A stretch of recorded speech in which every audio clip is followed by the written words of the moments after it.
changing. I am told, I hope I can say with some confidence, that we have now done what we can to edit the impact film in the time available, and we shall be playing it shortly. I understand there may be those who feel it does not fairly reflect the experience of the vaccinated members of the UK population as a whole, and I understand those concerns. It consists of accounts from a number of people who were affected by the vaccination programme and the pandemic, including those who suffered the rare and very rare side effects to which Mr. Keith has mentioned.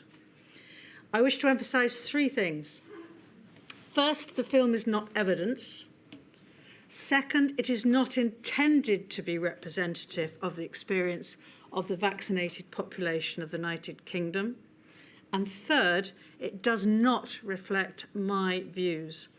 I will reach my findings on the evidence, and the evidence will explore in detail the overall benefits of the vaccination programme, as well as any problems it faced or it created.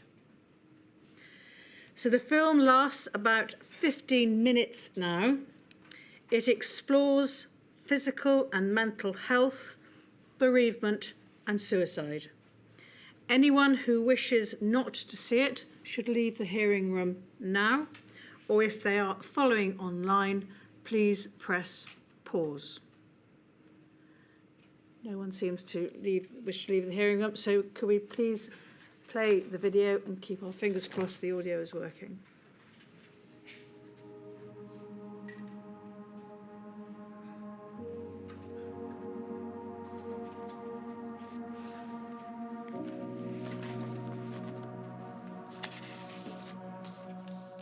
Debbie was asked to shield. Right from the get-go, we were very, very cautious. As time went on, around about July, she got told that she could stop shielding in August. In September, just heard really, really bad coughing, and it was Debbie. I phoned NHS 24. They arranged for an ambulance to come, and the paramedic came and took her to hospital. She was okay for a couple of days, and the Sunday she took a really, really bad turn for the worst.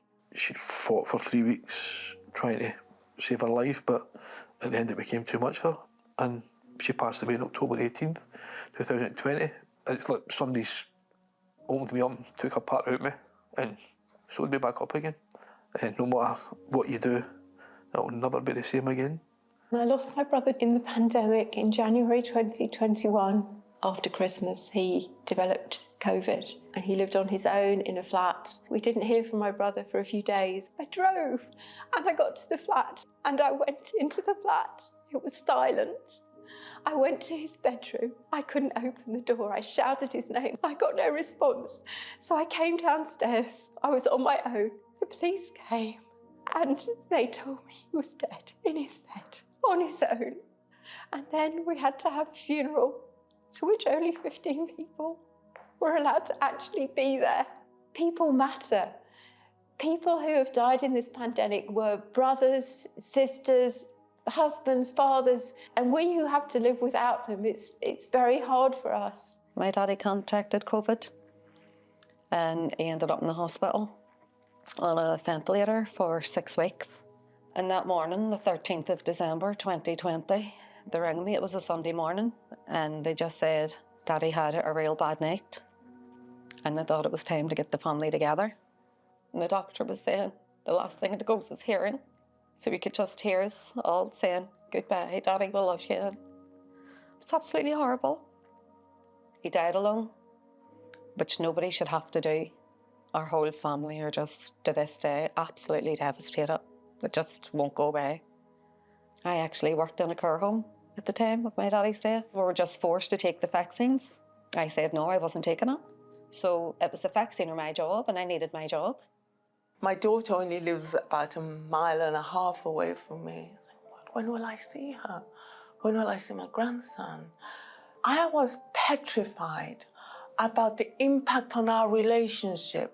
Would he still recognize me as his gogo? I admit to having had some misgivings about the vaccine.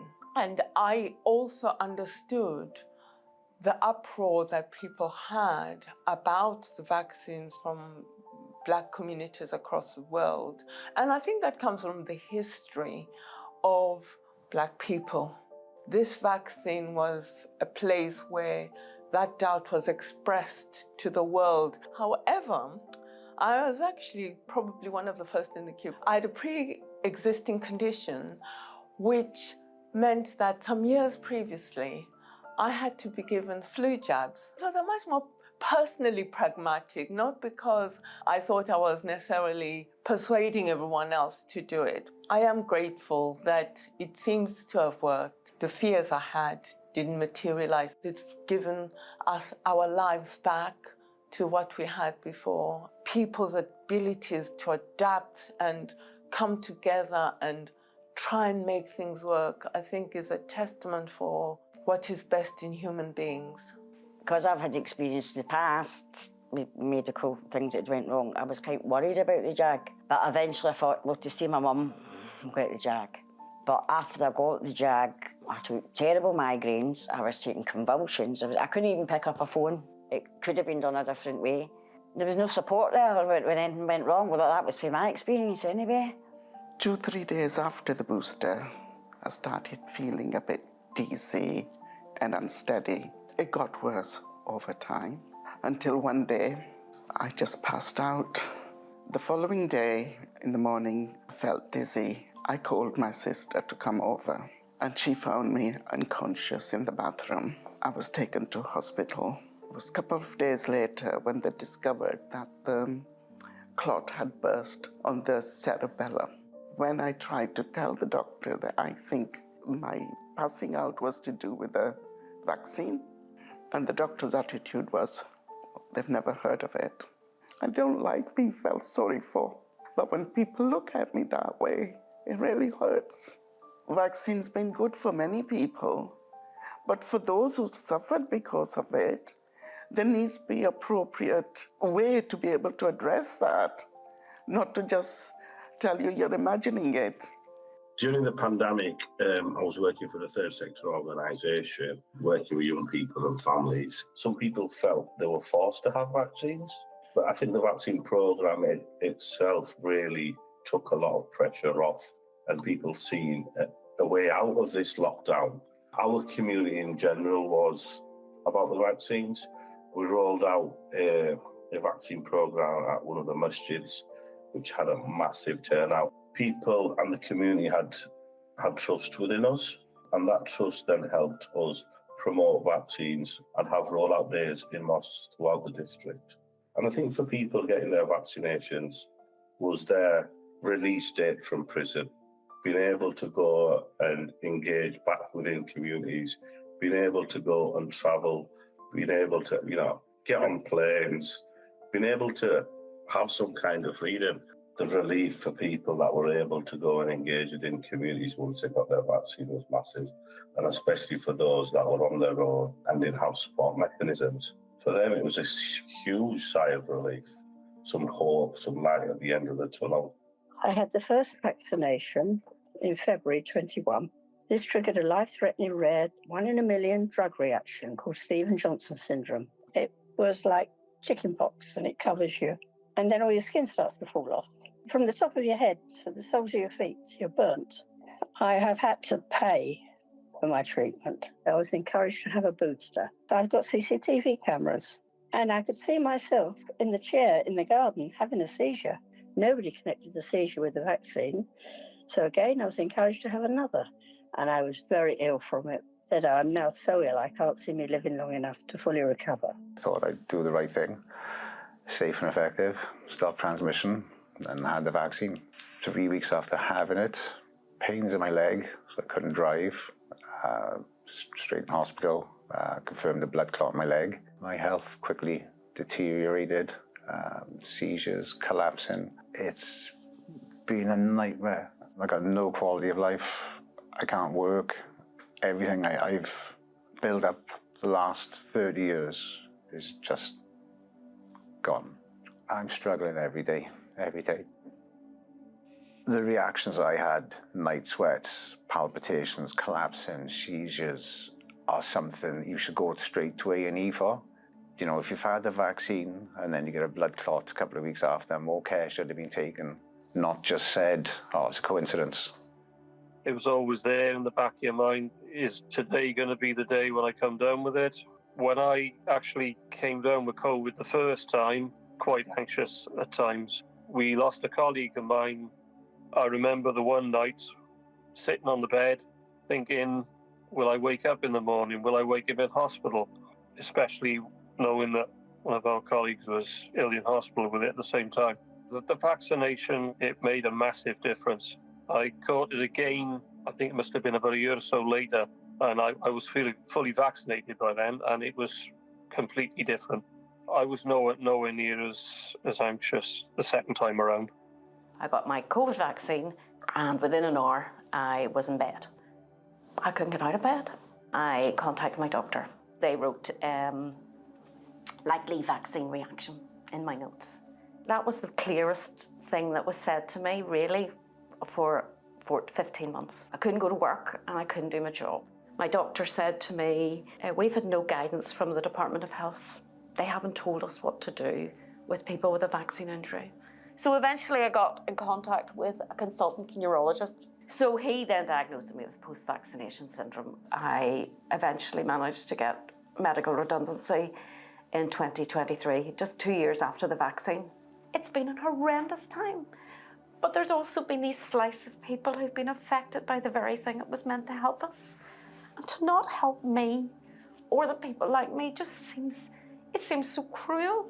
My dad developed Guillain-Barré syndrome 2 weeks after receiving his first dose of the COVID-19 vaccination. This is a rapidly progressive paralysis, and within days, he was unable to move. Dad did not respond to the usual treatments, and he suffered multiple relapses. My dad spent 7 months in hospital.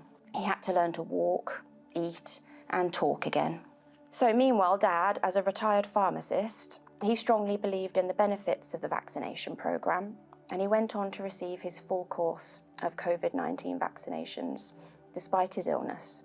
He described his unfortunate situation as collateral damage of the COVID-19 pandemic, and he said he took one for the team. His neurology consultants, they encouraged him to apply for the Vaccine Damage Payment Scheme.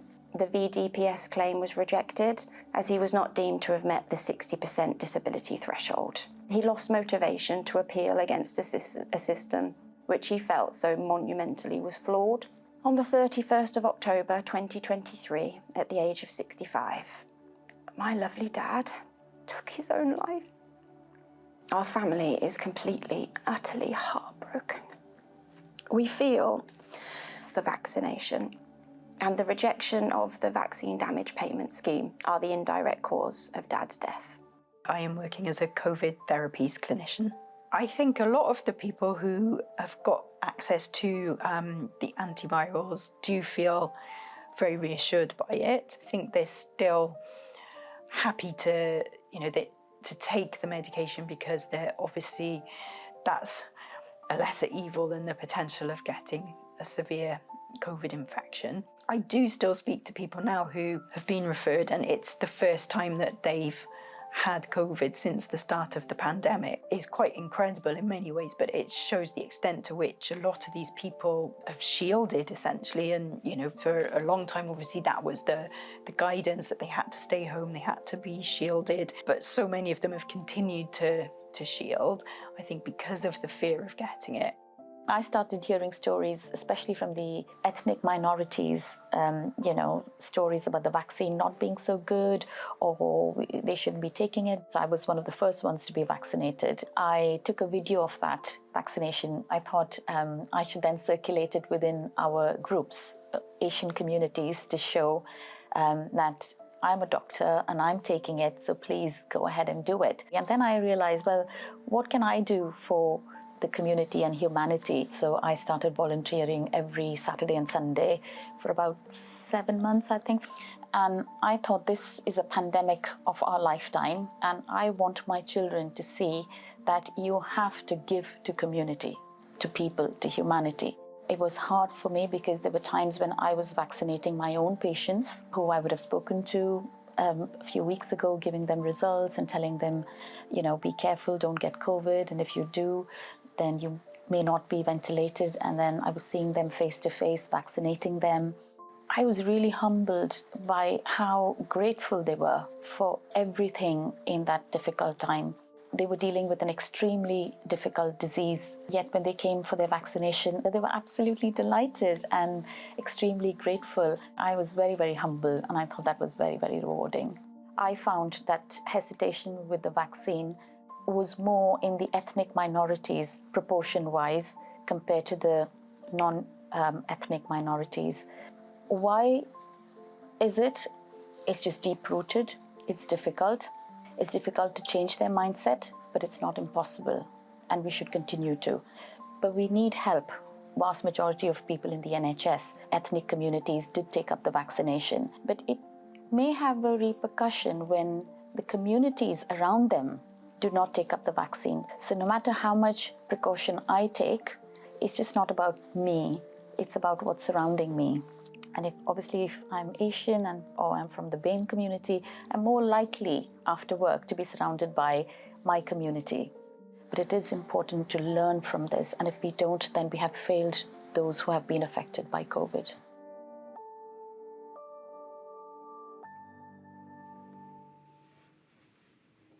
I'm extremely grateful to all those who contributed to the film. I don't think anyone left the hearing room, so I think we can probably start. I think Ms Munro, Casey, you're on your feet.